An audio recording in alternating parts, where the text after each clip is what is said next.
Well, magandang buhat, magandang araw. Siyempre, yung behalf ni Daddy Frankie sa kayong buong team. Ayan. Hi, Mama Rochelle. And siyempre kay Ate Lea. Pagaling ka po, te. Love you po.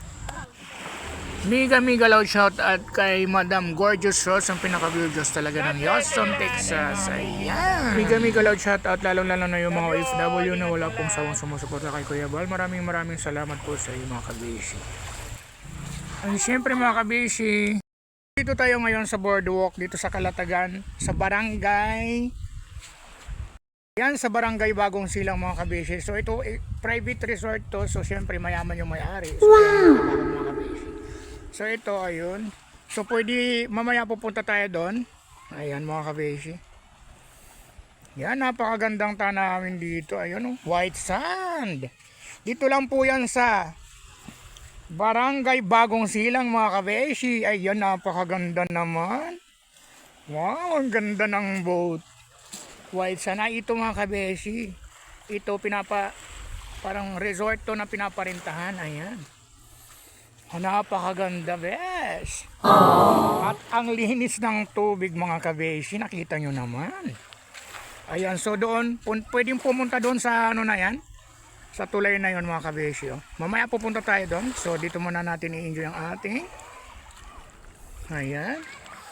So yan mga kabeshi, napakaganda. Ang linis ng tubig. Ayan mga kabeshi, napakalinis ng tubig. Siyempre may kalad shout out kay Bishu Wena. And of course kay Ronel Nevio. Ayan. Siyempre kay Bishu Manuel. Ayan.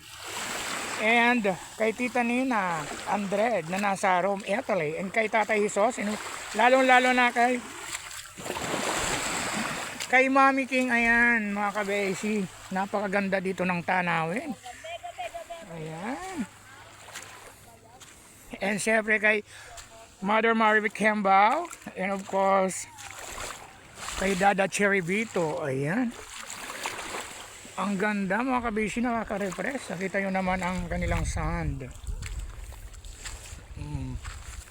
So ang ganda. So pwede dito, bawal nga lang dito yung pagkain mga kabishi. Pero siguro dito sa resort pwede ba yung may pagkain? Public resort naman to, di ba? Ito mga kabishi, maraming resort dito. Ito parang public resort to, so pwede dito magdala lang. At saka actually mga kabeshi, marami namang mga resort dito, hindi lang. Ito kasi boardwalk, so public to. Public naman itong boardwalk, pero bawal nga lang daw yung pagkain. Bawal ito kasi hindi sila marunong yung mga pupunta rito. O hindi marunong maglinis yung mga pumupunta. Ayan mga kabeshi. Tapos hindi pa sila naglilinis. So bad. Yeah, it's really bad. Actually.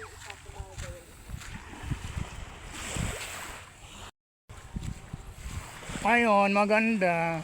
Super.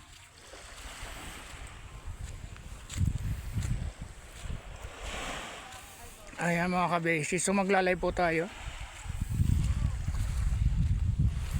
Ganda ng sand. So yan. Ayan mga kabeshi. Siyempre hi po sa ating mga viewers and followers, lalo na yung mga nasa ibang bansa. Ayan. Thank you mga kabeshi sa palagi yung pag suporta kay Kuya Bal. Ayan, thank you, maraming salamat po talaga.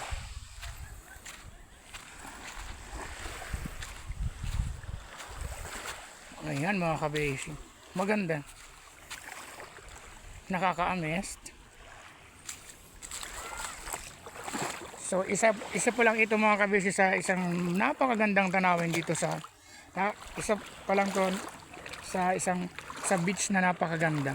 Meron dito doon sa unahan mga kabeshi. Yun, public resort naman yun. So pwede yung magdala ng mga foods. Meron dito mga hotel and resort. Ayan. So pupuntahan natin yan sa isang araw. Napakalinaw mga kabeshi ng tubig. Ayan. Ganda. Mag-i-enjoy talaga kayo mga kabeshi. Pag kayo pumunta dito, talagang masusulit talaga yung araw nyo.